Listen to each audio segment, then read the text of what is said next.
আসসালামু আলাইকুম। আজকে আমরা শিখব ক্যালকুলেটর হ্যাকসের একেবারে বেসিক থেকে, যে একটি ক্যালকুলেটর কিভাবে অন করতে হয়। তো অন অপশনে চাপ দিলে ক্যালকুলেটর অন হবে, এবং কিভাবে অফ করতে হয়। আমরা যদি শিফট বাটনে চাপ দেই তারপর এসিতে, তাহলে আমরা দেখতে পাচ্ছি ক্যালকুলেটর অফ। আবার অনে দিলে অন। এভাবে আমরা ক্যালকুলেটর অন এবং অফ করতে পারি। মনে রাখতে হবে অফ করার সময় শিফট এবং এসি। তারপর আমরা যদি যোগ করি 12 যোগ 12 সমান চিহ্নে চাপ দিলে আমাদের উত্তর হবে 24। একেবারে তদ্রূপ আমরা একটা বিয়োগ করব 12, তারপর হচ্ছে বিয়োগ 10, দেখতে পাচ্ছি 2। আবার এসিতে দিলে কেটে যাবে ওইগুলো।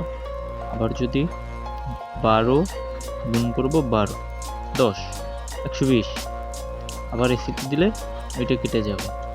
12 ভাগ হচ্ছে 2, আমরা দেখতে পাচ্ছি 6।